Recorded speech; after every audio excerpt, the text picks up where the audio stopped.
The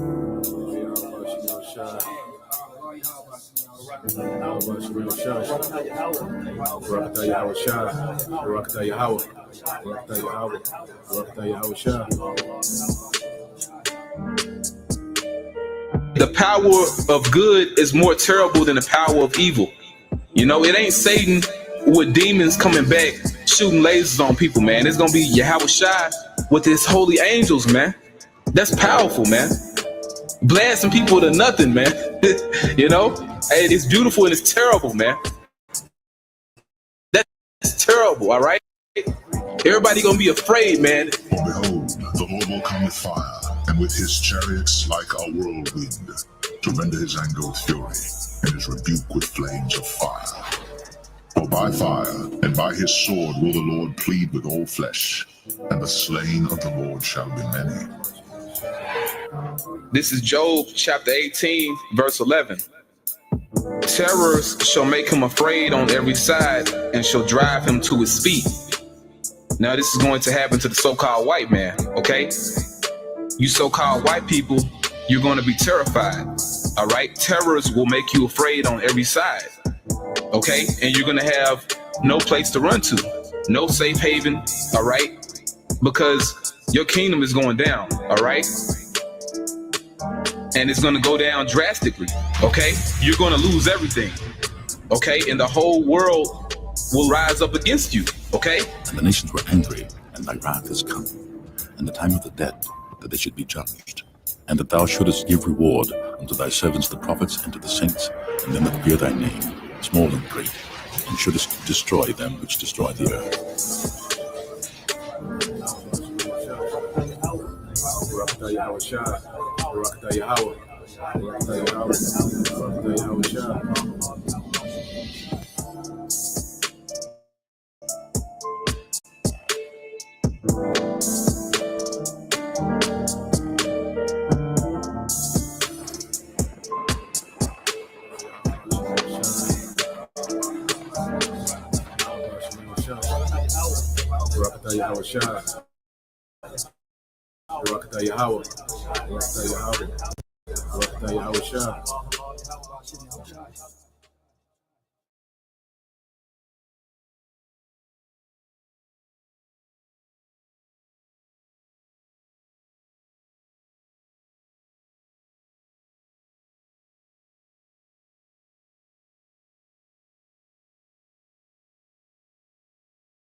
All right, Shalom.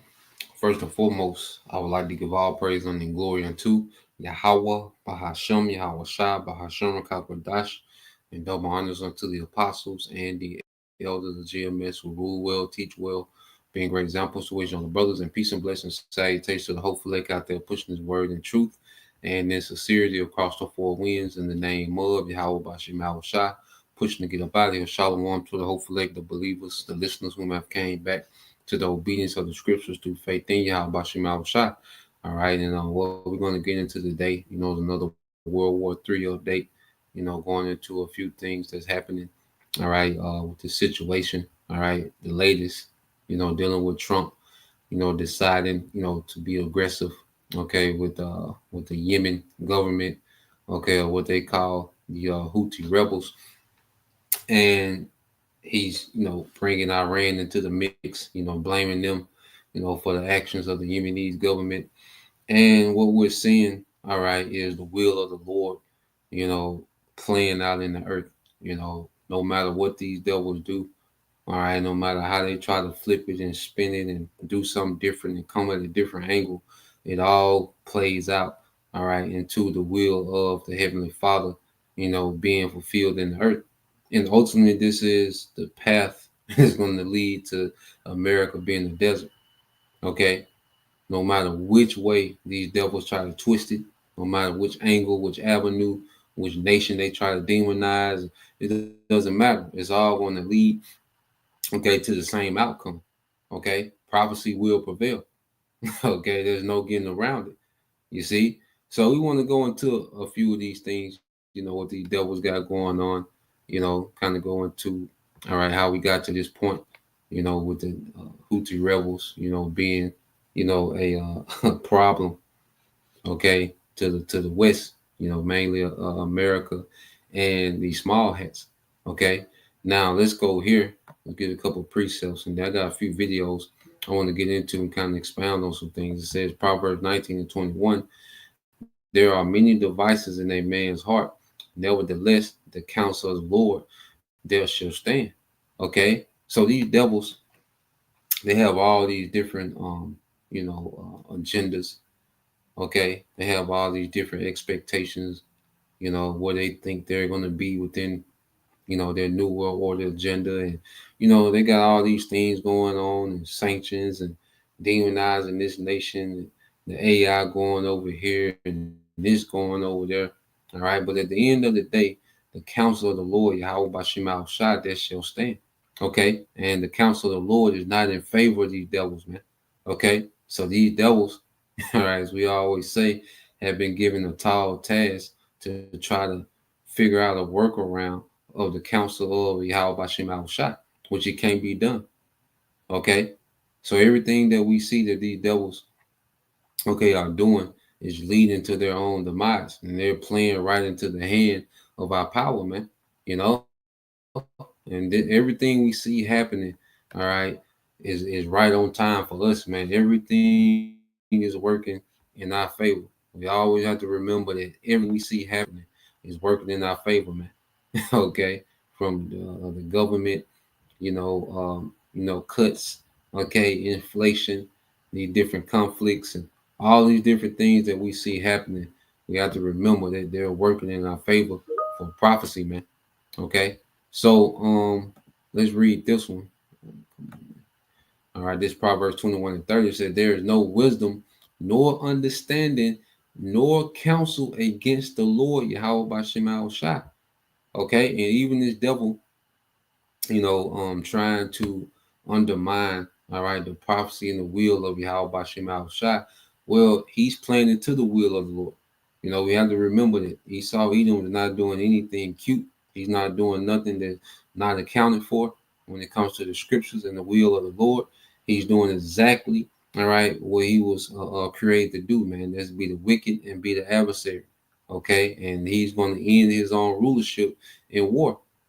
Okay, the Lord put the spirit on the devil to create the weaponry that's going to destroy his own infrastructure within his rulership, man. Okay, showing you that he is. All right, we're about to see. Okay, wow, our power has the name he is, man. Okay, and nothing can be done, all right, against the Lord's will. Everything for it. Okay. Now you read this in verse 31, Proverbs 21 and 31. The horse is prepared against the day of battle, but safety is of the Lord Yahweh Bashem al Shai. Okay, so the horse is prepared against the day of battle, but safety is of the Lord Yahweh Bashem al Shai. So when we're seeing these nations, because the modern day horses would be any military, hardware or technology. Okay, so we're seeing these nations boot up. Okay, as the scriptures say, prepare ye the Gentiles for war. All right, so these nations are gearing up for this war. All right, the only safety, all right, is in Yahweh Bashim al Shai, because only the elect is going to be delivered. Because we got to be delivered out of this war. Okay, because this is the war that's going to cause the earth to reel to and fro like a drunkard. And this is the war Yahweh Shai is going to intervene and judge amongst the nations, man. Okay, and this is what we need deliverance from, and the only safety from these things, all right, that's going to happen, this war that's to come, is in Yahweh Bashim al Shai. Okay, so these nations gearing up, we're going to see, okay, Trump, is at it again, huffing and puffing, speaking about what he's about to do. But true safety, the only, all right, reliable safety, okay, in the times to come, is going to be for the elect, okay, within Israel. Okay, everyone else is going to be vulnerable to this war. All right, even to the times leading up to this war. Okay, so So let's go from there. I got a few clips. Now, the main talk in the news is, Trump's approach, to the what you call the Houthi rebels. Okay. Which, that's Esau loves to call everyone a rebel. When there's no bigger rebel in the earth than this devil. Okay. But he loves to call everyone a rebel. You see? So dealing with the Houthis, all right, with the hell with them anyway. But we're gonna go into how they became, a factor, okay, in this algorithm of war. Okay, because I know, the Houthis, you speak about the Houthi rebels, even Yemen, that's not a household name. Okay. So let's go here. And this kind of sums up, okay, how we got to this point that we're at now. Okay. So I'm gonna play this. It's gonna go into the Houthis and the impact that they have in their region, and why, they've been such a pest, all right, to America and the small hats. Okay. So let's go here.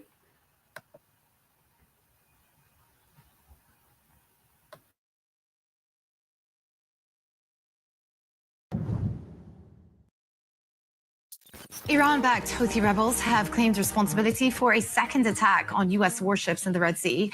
The group says this is in response to U.S. airstrikes in Yemen and have vowed to continue the maritime operation. A new war front has opened in West Asia this week. While Washington is unleashing its lethal weapons on the Houthis, the Yemenis have promised to expand their strikes to block Israel's navigation and to attack U.S. warships in the region. So which side will halt its fire first? President Trump has renewed his warnings to Iran against supporting the Houthis in Yemen. Mr. Trump issued his threats as the U.S. forces launched large-scale strikes against Houthi targets, the biggest U.S. military operation since he returned to office. Iran has condemned the attacks, calling them brutal. The first, on Saturday, hit the capital Sana'a, reportedly targeting air defenses and radar systems. So this strike, or these strikes, came unannounced today. How do you see this affecting shipping through the Red Sea? Well, we haven't seen any real change in shipping, even with the decline in attacks. We haven't seen any major.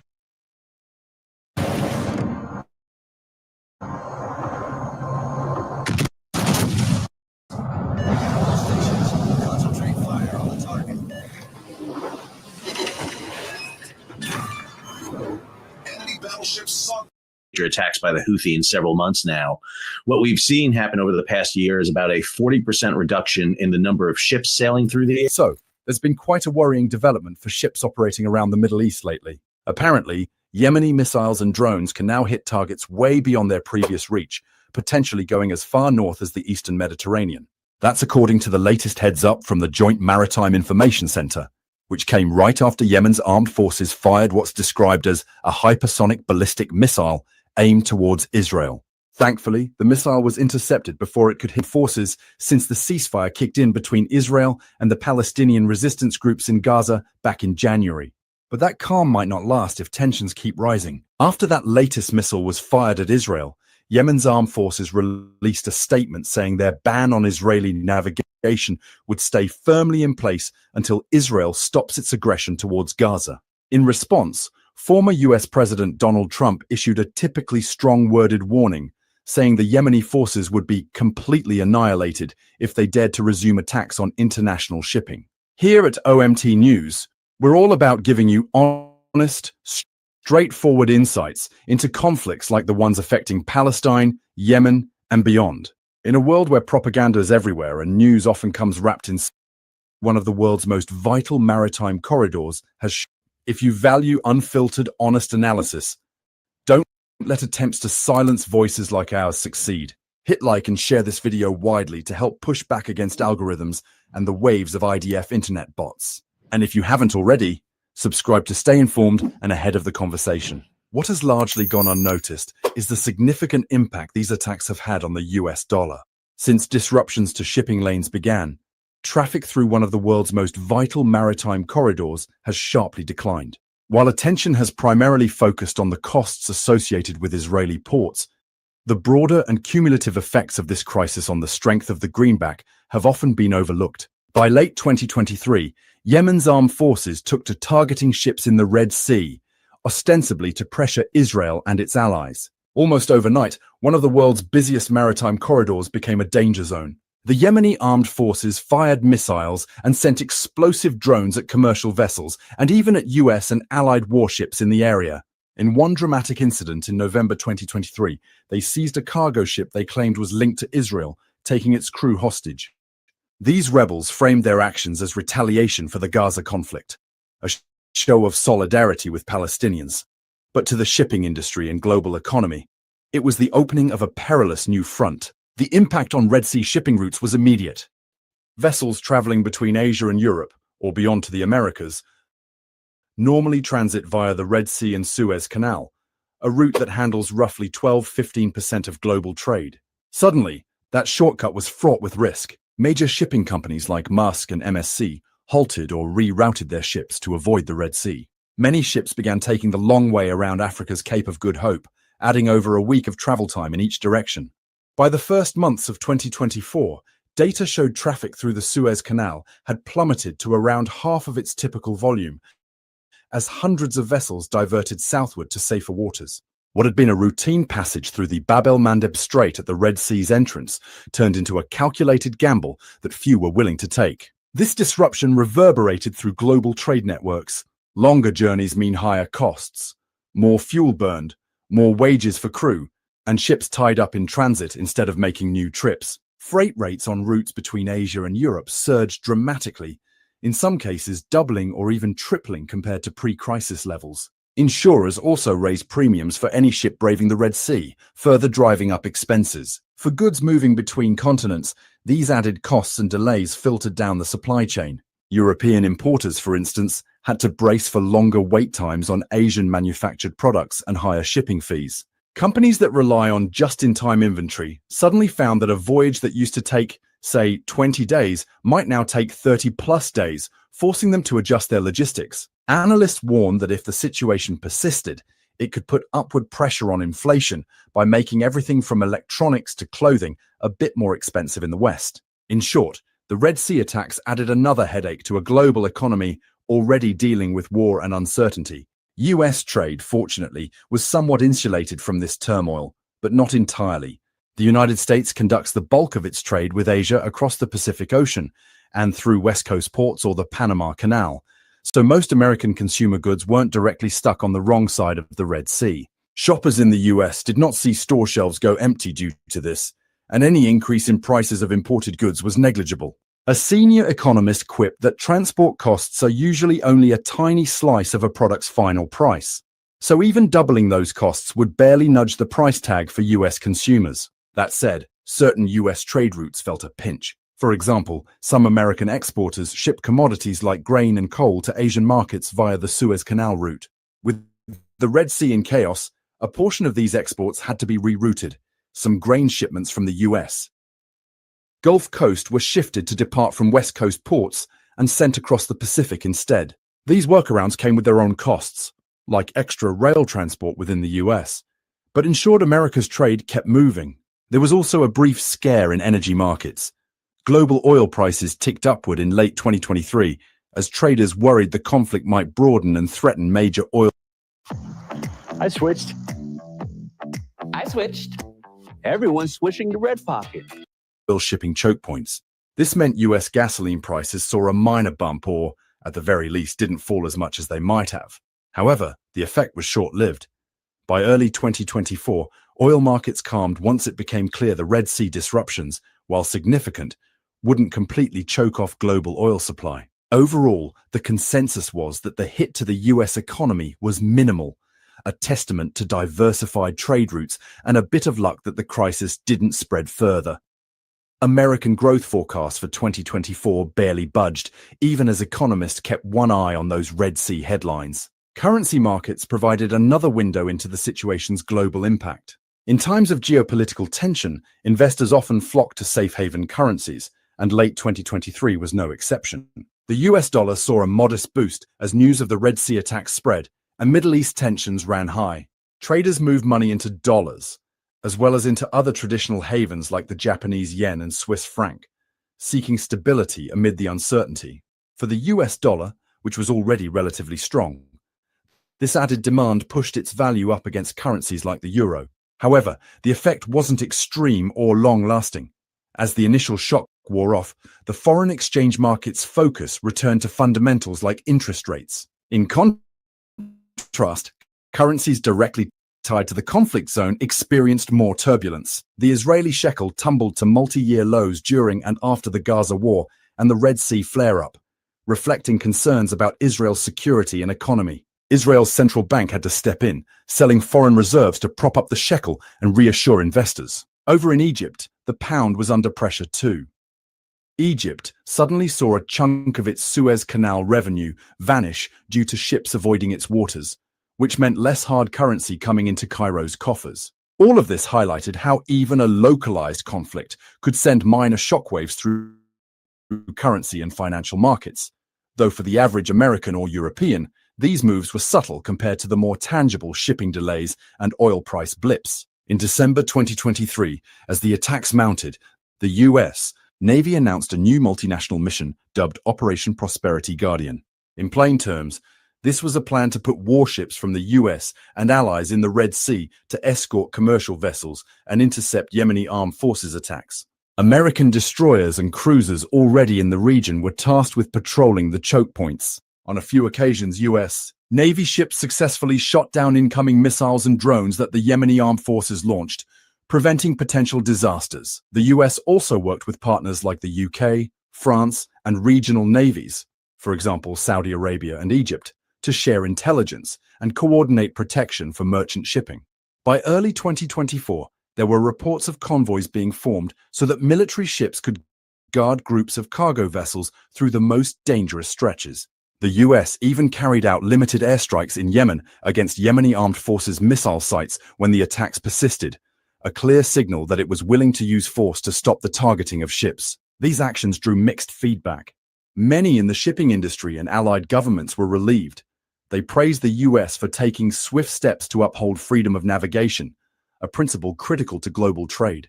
The presence of US and NATO country warships gave commercial captains some confidence that they wouldn't be left at the mercy of missile-equipped rebels. However, critics of the US response existed as well. Some security experts cautioned that increasing the military footprint in the Red Sea risked escalating the conflict. What if a US ship was hit, or if US strikes accidentally caused civilian casualties in Yemen?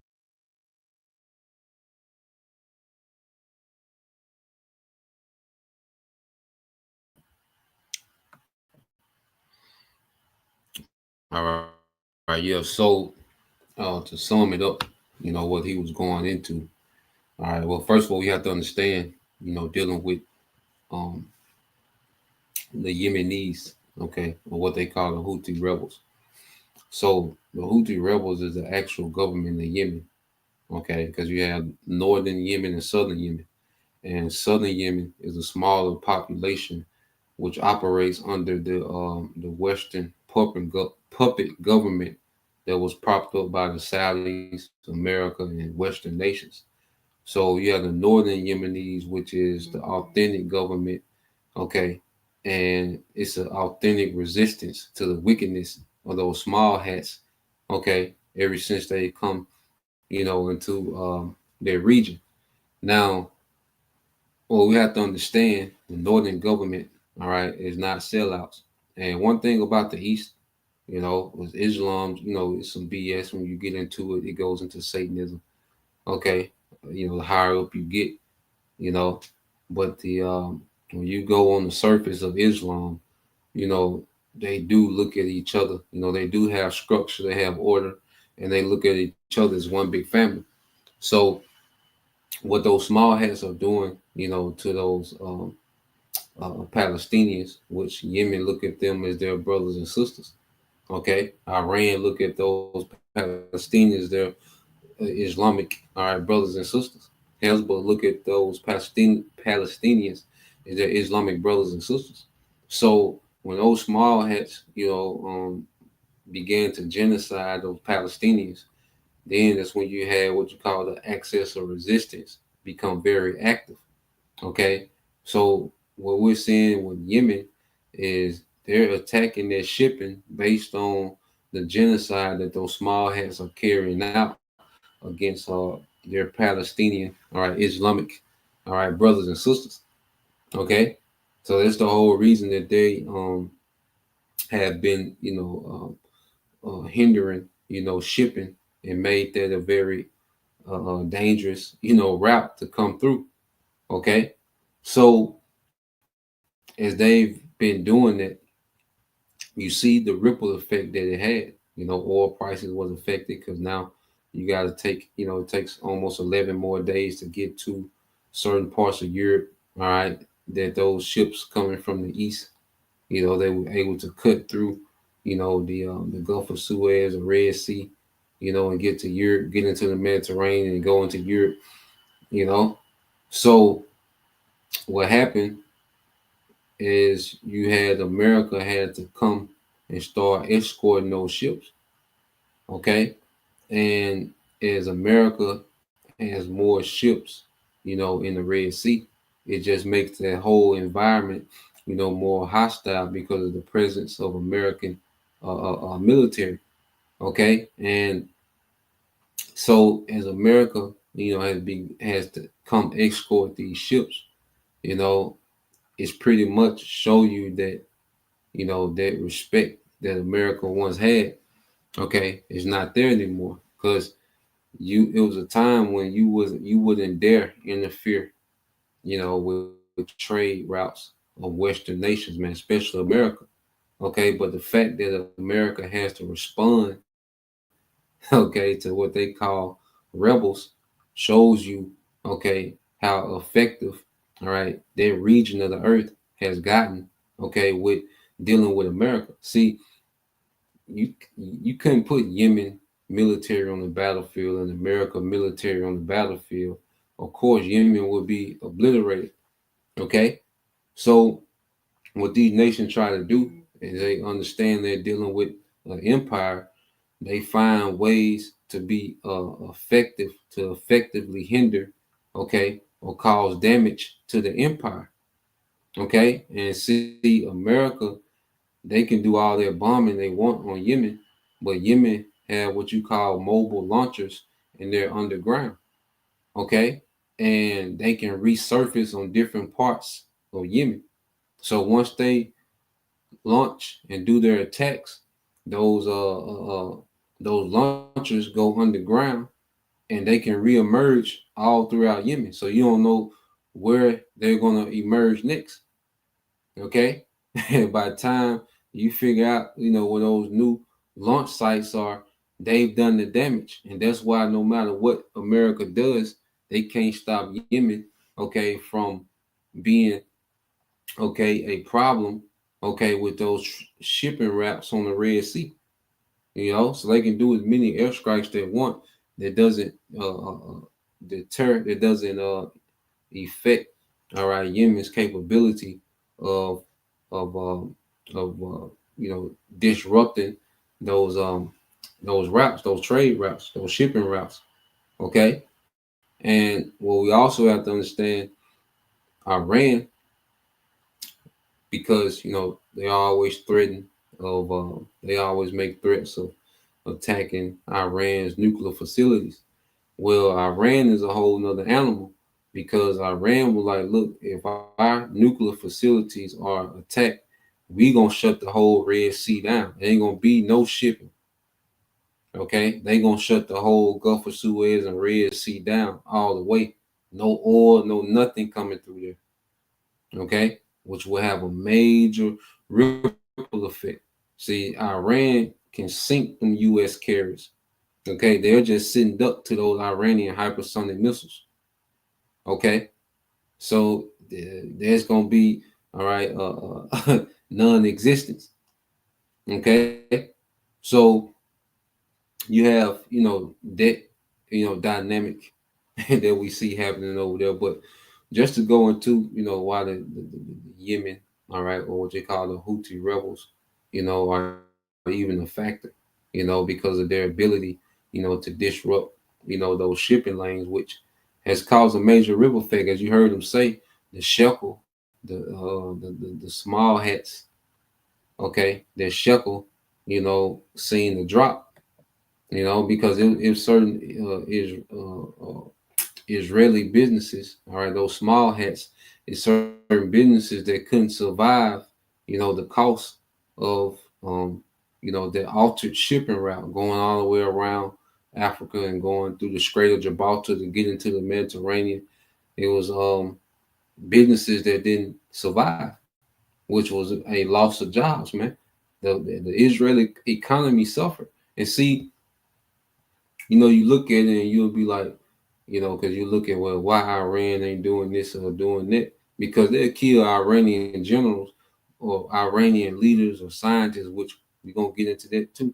But Iran, at the end of the day, is in the background winning the war of attrition. Because you got to think too, Iran is not spending the money, okay, nowhere near the money that the U.S. is spending, okay, to combat the axis of resistance. That's another thing. Like those U.S. Uh, aircraft carriers, the Yemenis might shoot a $20,000 missile, but America is shooting a $2 million missile to block it.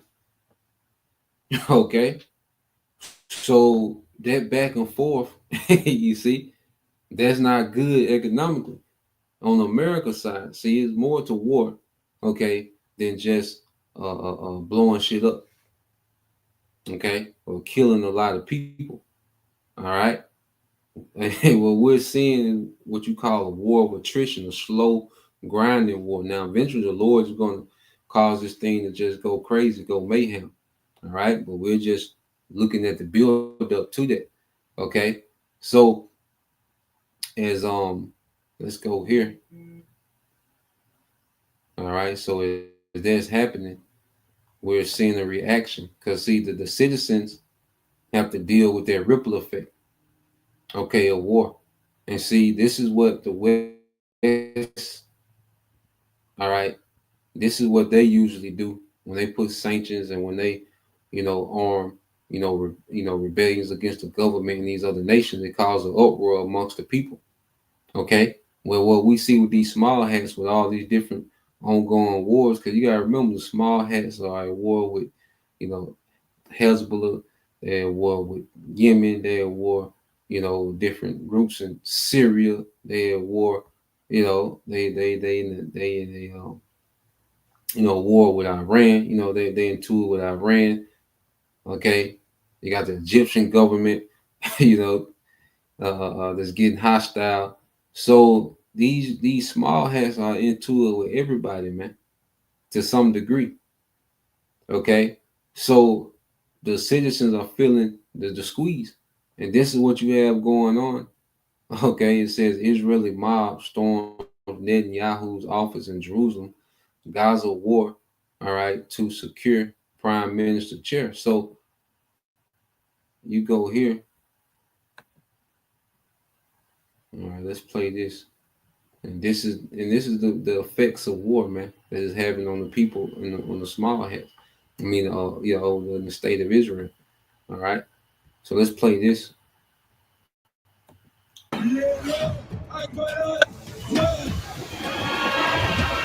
to stop. We have to change direction.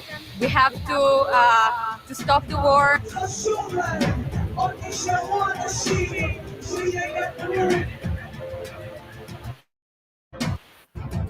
They went back to a war that has no necessity to be there, just in order to keep their seat.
So,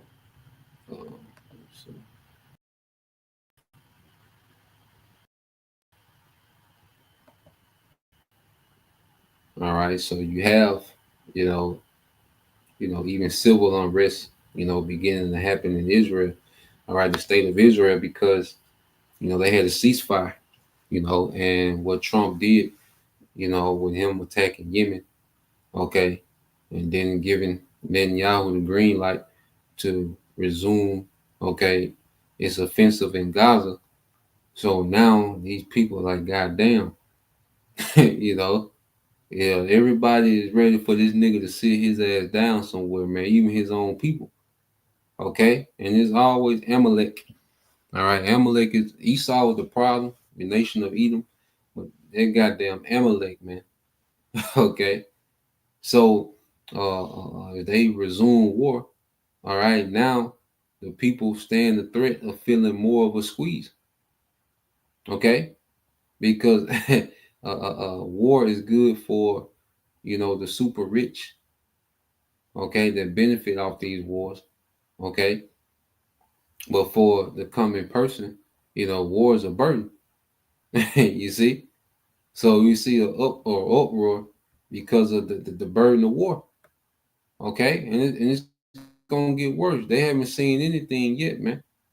Okay, that insecurity, like, cause Yemen, like I say, the Houthi rebels have hypersonic missiles they can touch. All right, Tel Aviv, which they shot one off the other day. Some said it hit, some said it got intercepted. But at the end of the day, just the fact that you got to go through that, as a civilian, okay. The fact that you got to go through that, the sirens, the alarms, and can't, everything the day to day is interrupted, was just good for them small hats. All right, the niggas need to be scrambling, but it's good. It all play out for our part, man. It all play out, for our good. Okay, so let's go from there.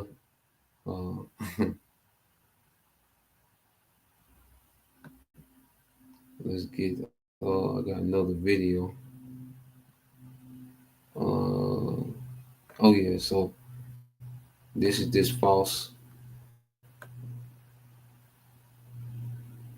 This is this false hope, because a lot of people still look at this guy Trump, okay, as a savior, and he just gets up there and says things, says a joke, and make them stupid ass looks, okay, and people, buy into this man, being some type of hero, okay.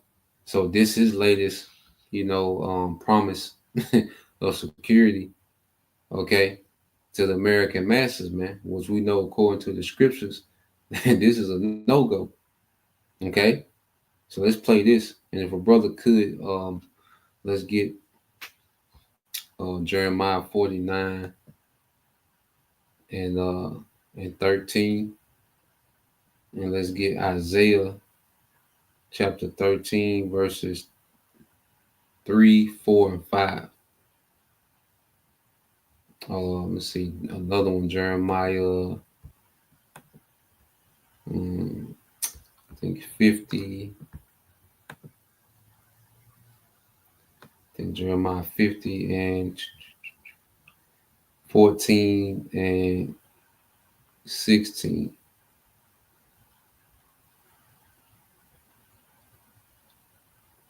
Yeah. So yeah, I'm gonna let this play for a minute, and then we'll get some more precept. As Commander-in-Chief, my focus is on building the most powerful military of the future. As a first step, I'm asking Congress to fund a state-of-the-art Golden Dome missile defense shield to protect our homeland, all made in the USA.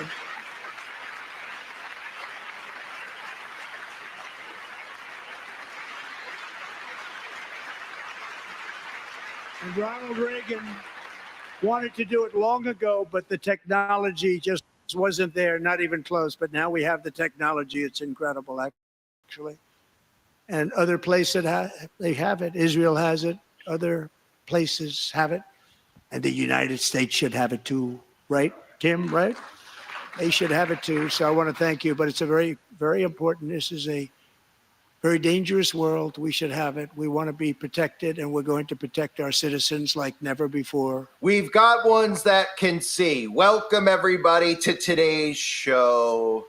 Are you ready for some terrible news? Of course, to MAGA and the conservatives, the talk of a golden dome seems to be something that's getting celebrated around the conservative movement, that we're going to have our own golden dome, very similar to what Israel has, and the Iron Dome. And Trump wants to build it, of course, calling it the Golden Dome, as everything is associated with gold here with Apollo, including, of course, the deliberate bronzer that Donald Trump wears to emulate Apollo, his apartment that I've covered, which is filled with gold, and the pictures of Apollo on his chariot. Of course, recently talked about Donald Trump and the Oval Office being turned gold. Trump with his gold card, Netanyahu gifting Trump the golden pager, of course, the golden shoes that Trump is selling, gold, gold, gold, and of course, the golden age of America. But what better way to honor the golden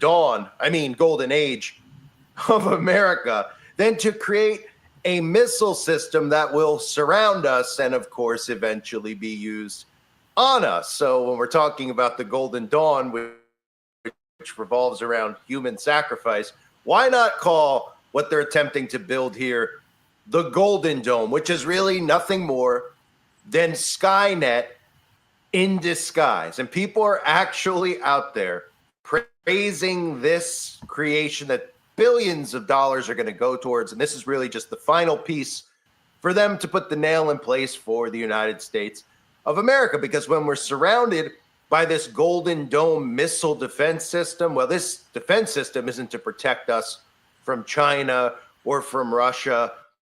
This is the equivalent of really the Great Wall of China, which was never really used to keep people who were invading China out. It was used to keep the Chinese people in. And much like that, this. And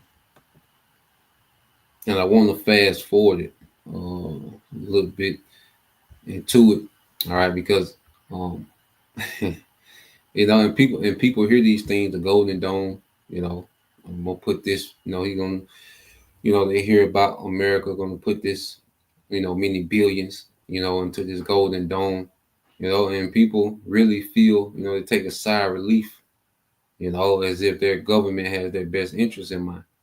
All right. And at the end of the day, the Lord is against this place. Okay. So even if, you know, which that's another one, I think that's Psalms 127 and 1 and 2. You know, brother can post that too, you know, because I heard him say these things here. All right. As I'm finna fast forward to this point, let these proud Edomites talk. Okay. Think they know it all. All right. But yeah, the Lord has these Edomites set up for complete failure, man. You know, ultimate failure is coming to you devils, man. All right, so let's let this play. And Donald Trump, of course, President of the United States, are talking about an Iron Dome for the United States. It's on the list of things they want to see from DOD. I'm curious, Senator, in your mind, why would we need an Iron Dome? We have two gigantic oceans on each side of us. Reagan looked at a Star Wars initiative. Is this something we need to consider, an Iron Dome? Yeah, and I'm glad you brought up Ronald Reagan. This actually started with Ronald Reagan. In fact, if you listen or watch his movie, it actually mentions it slightly in there. It ended up getting pulled out just because of some treaty. We absolutely should be considering, and not considering, we should have the Iron Dome. In fact, if you talk to most Americans, they probably think we do have a missile system, same as what you see in Israel. But the truth is we don't, which makes us highly vulnerable. Because if we do get attacked by ballistic missiles or hypersonic missiles, or God forbid, even nuclear, it's probably not going to be shot all the way from Russia. It's probably not going to be shot all the way from North Korea or from China. It's going to be shot in international waters just off our shores, which isn't going to give us a whole lot of time to respond. And when you start dealing with hypersonic missiles, it doesn't have a projected pattern like a ballistic missile does, where a ballistic missile has an arc that goes up and you intercept it. When you're dealing with hypersonic missiles, you've got to intercept quick because of the fact that it's moving quick and it's moving at an unpredicted location. So the Iron Dome is something that the president needs to be ushering in, just like he did Space Force. People made fun of him when he said Space Force, and now we realize that the next war will probably be fought in space because it's going to try to knock out our communication. When he's talking about Iron Dome, this is a president that's looking at future fights, and he's looking at a way to prevent it and keep America safe, which, by the way, was part of his promise to America. It's amazing how much Make America Great Again is actually forward-looking and making America great into the future.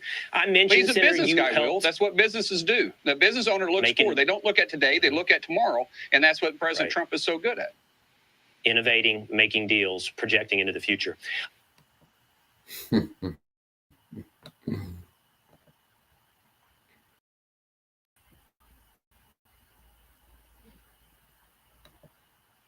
All right, and these proud devils have no idea. And that nigga that was talking, he don't know what the hell he talking about. Okay, when it comes to weapons, all right, and missile defense. Okay, because first of all, you can't stop a hypersonic. They don't have a missile defense system that can stop hypersonic, all right, ballistic missiles. Okay, because the radar, they're moving so fast that the radar can never give an accurate projection, okay, of where the missile will be. Okay, in order to shoot an accurate, all right, projectile to intercept it. Okay, so that nigga don't know what the hell he talking about. All right, but the masses, all you gotta do is put an Edomite in the soup, okay, and make it look like you know what he talking about, you know, and the masses will eat it up. Okay, so let's go here because he said, yeah, they're not gonna come from Russia. They're gonna come from, all right, close off the shore. Okay, that nigga don't know. Okay, that nigga reading a teleprompt. All right, this is Jeremiah 49:13, and this is why at the end of the day, you know, we stick to the narrative of prophecy. Okay, because there's a lot of vain talk, all right, that going out in the earth. Okay, so regardless of, you know, some damn golden dome or American Iron Dome, well, that has nothing to do with the will of Yahweh Shema Shai. This is the brother beyond Yashala, Jeremiah 49:13. For I have sworn by myself, said the Lord, that Basel shall be a desolation, a reproach, a waste, and a curse, and all the cities thereof shall be perpetual waste. Okay, so the Lord has sworn by himself he's going to destroy America, man. Okay, so all this you know, golden dome, you know, it's vain talk. You know, he could have saved it for something else. Okay, the golden dome is not going to protect America from the Lord's judgment, man. Okay, let's go here. It's the brother Yahweh, the hopeful elect 3, Isaiah 13:3. It says, I have commanded my sanctified ones. I have also called my mighty ones for my anger, even them that rejoice in my highness. Okay, it says the noise. All right, and you go into the sanctified ones, which is the prophets. All right, the mighty ones are the angels. Okay, so the Lord, all right, is bringing it all home. You know, he has his prophets, you know, speaking these things into existence. The angels playing on the minds, okay, of the different leaders to carry out the will of the Lord. Okay, and what is it going to lead to? All right, Isaiah 13:4 said, the noise of the multitude in the mountains, like as of a great people. All right, and that's going to be the missiles. Okay, that's going to be like unto a great people. Okay, those missiles are going to come as an army marching to Babylon. Okay, so the tumultuous noise of the kingdoms of nations gathered together. The Lord of hosts mustered.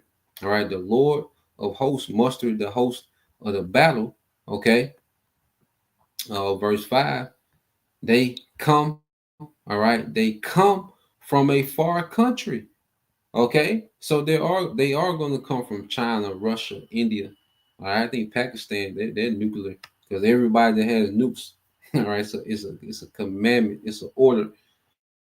All right, to shoot at Babylon. Everyone that bends a boat, well, that's an order from the Most High for every nation with nuclear capability to shoot at America, man. You know, So you got India, Pakistan, China, okay, North Korea, all right, Iran. You see, they are gonna come from a far country, man. Okay, it says from the end of heaven, from the other hemisphere, man.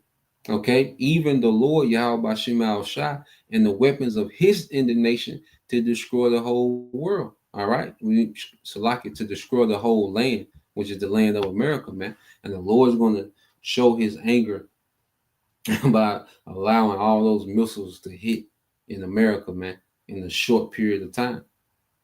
Okay, the Lord, that's going to be the display of the Lord's anger towards America by allowing all those missiles to hit, okay, at the same time, man.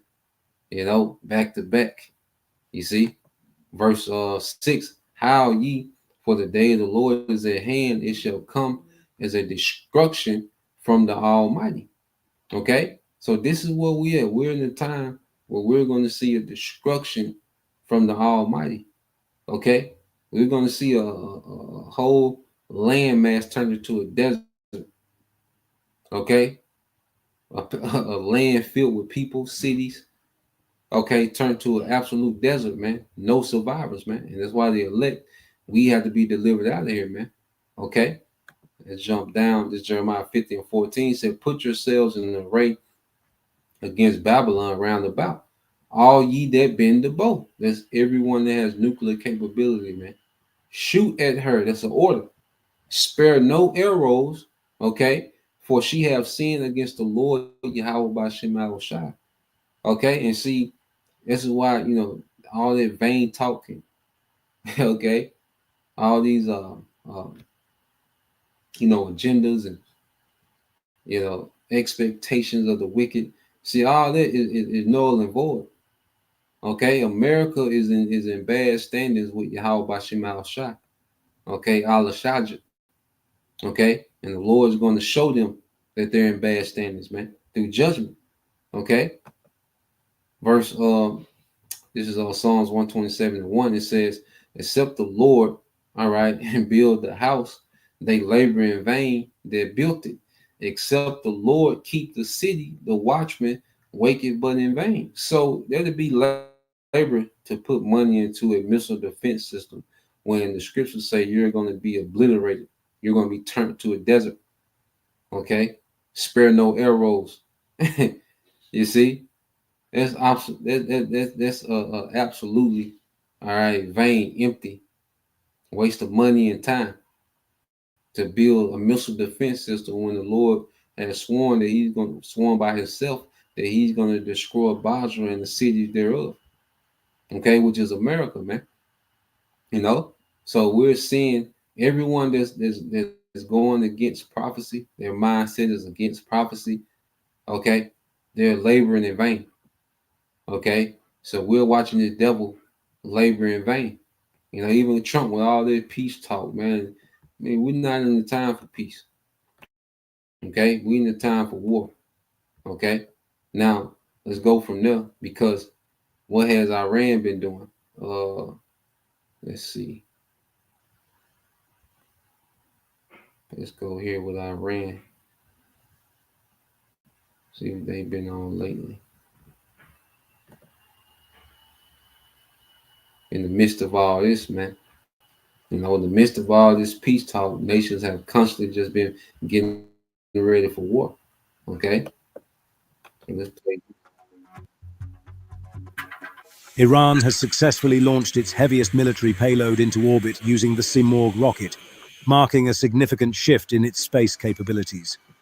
The 300-kilogram payload, which includes the Fakhr-1 satellite named after an assassinated nuclear scientist, now orbits 400 kilometers above Earth.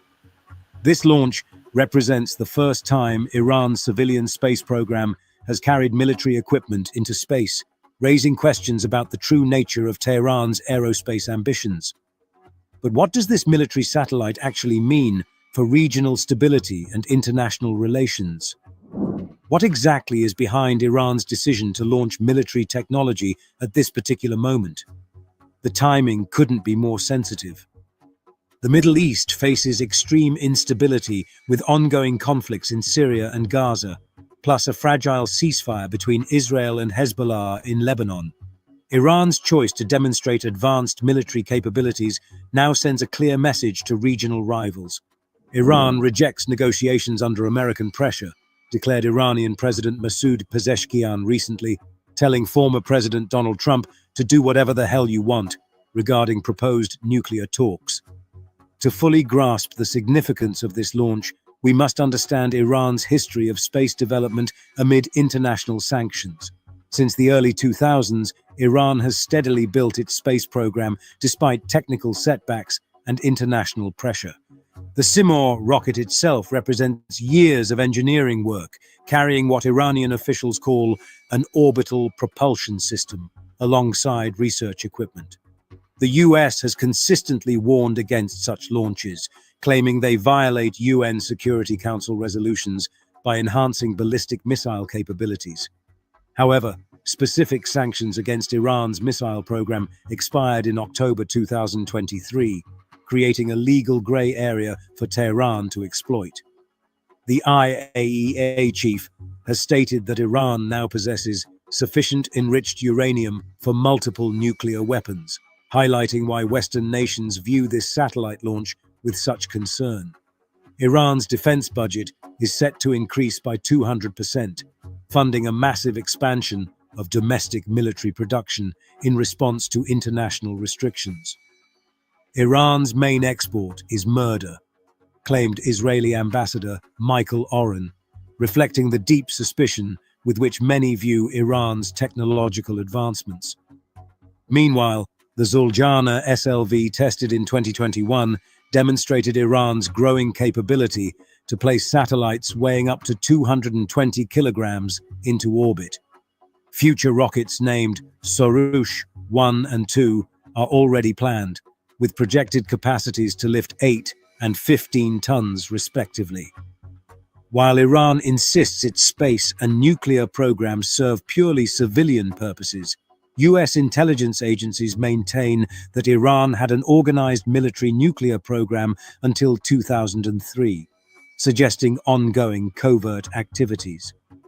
The expired sanctions have created a window of opportunity that Iran appears to be aggressively exploiting.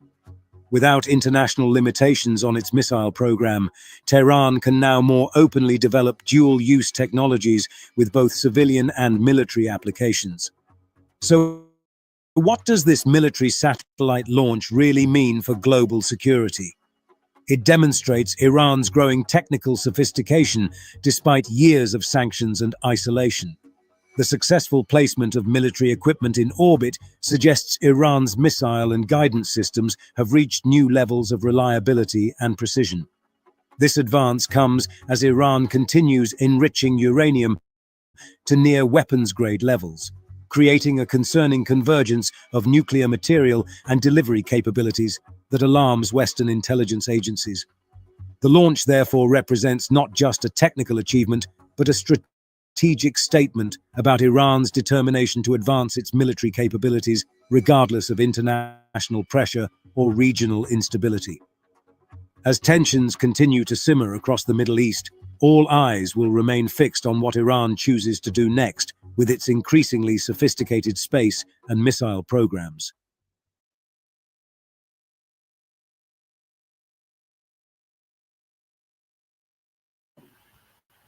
There we go, man.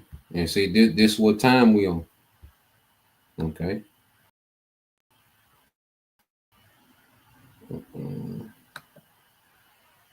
Yep. And this what time we on, man. All right. Prophecy gonna prevail. Okay. And everyone has their part to play. All right. Let's get these few from you brothers. Is the brother Yahweh, the Ecclesiastes 3:1. To everything there's a season. All right. And a time to every purpose under the heaven, which is in the earth. Okay. It says a time to love, a time to hate, a time of war, and a time of peace, man. All right. And right now we're in the time of war. All right. The earth is full of hatred under this devil, Esau, Edom. You know, everybody's, the odds, the division from top to bottom. Okay. Left to right, and these nations they're locked into, the Lord got them tapped into, okay, war.